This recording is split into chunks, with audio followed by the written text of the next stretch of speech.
Hello guys, welcome sa ating bagong video. Ikaw ba ay palaisip sa safety ng sasakyan mo? Oo naman, gusto talaga nating maging safe palagi yung sasakyan natin. At syempre, alam natin talagang sa isang iglap, pwedeng masunog yung sasakyan natin dahil napakaraming pwedeng maging cause ng sunog sa panahon natin ngayon. Kaya tamang-tama yung pag-uusapan nating product. Ito yung tinatawag nating safety car self-activating fire suppression system. So, kamusta kaya to? Ano ba yung mga features nito? Paano to makakatulong sa sasakyan natin? Yun yung mga pag-uusapan natin sa video na to. So, ready na ba kayo? Tara, let's roll!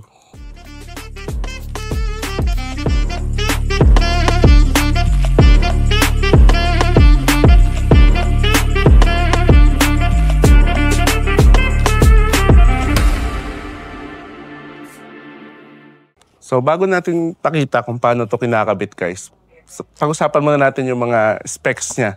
No, well, ito ay isang fire suppressant system. So, para siyang fire extinguisher.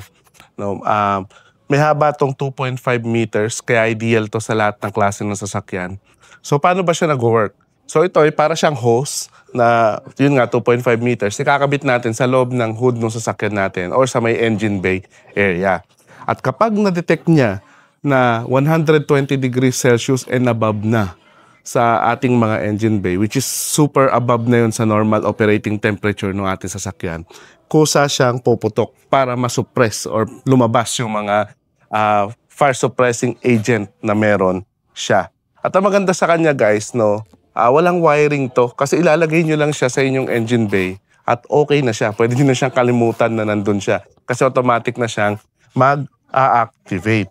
Tapos, ang maganda rito, kapag binili nyo siya, kinabit nyo siya ngayon, ang kanyang lifespan ay 5 years. So, hindi siya kagaya ng mga typical fire extinguisher na every year kailangan mong i-refill. Ito, 5 years.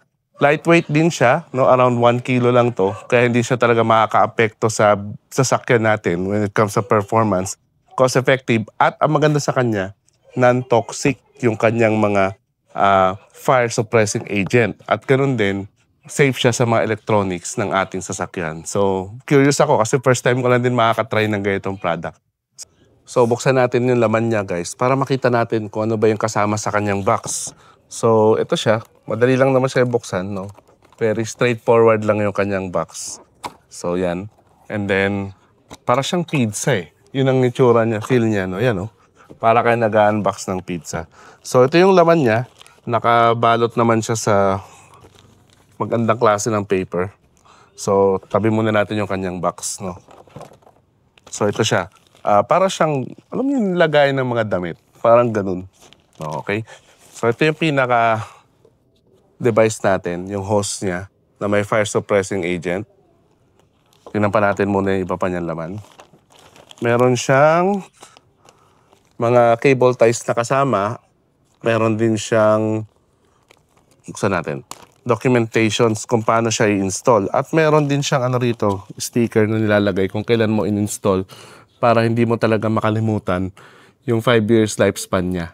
No? So, ang ganda, ididikit mo siya sa hood mo. So, yun. No? Tapos, meron siyang warranty sticker. So, pwede natin i-activate yung warranty. And then, yun nga, maraming mga cable ties na hindi basta-basta. High quality na cable ties, guys. So, malaking tulong to para may install natin siya sa ating engine bay, no? So, yun lang, no? So, ito, pag-usapan natin to.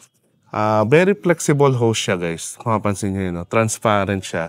At sa dulo niya dito, wala. Pero ito, yan, no? Meron siyang gauge na makikita nyo yung temperature, no? So, or yung pressure niya. Sorry, yung pressure niya makikita nyo dyan. At kapag ka nandun siya sa red, sabihin, wala, parang na siya, parang mga fire extinguisher. Hindi na siya effective kapag nandun siya sa red. So, dapat na maintain siya palagi sa green. So, yun yung way nyo para ma-check kapag ka okay siya. So, paano ba to ini-install, guys? So, dalawang way yung pwede natin, kung saan natin siya pwede install. Halimbawa, sa engine bay mismo at saka sa ating hood, sa ilalim ng hood.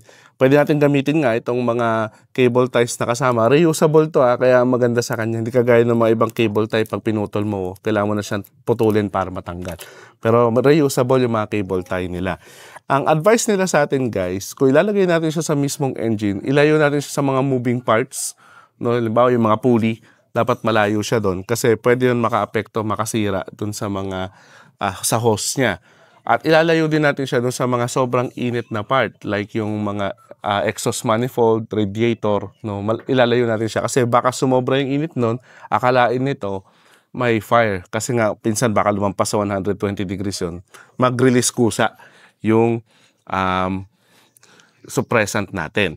At i-make sure natin palagi na nasa green yung ating gauge, no, para sigurado na nasa okay na kalagayan pa siya.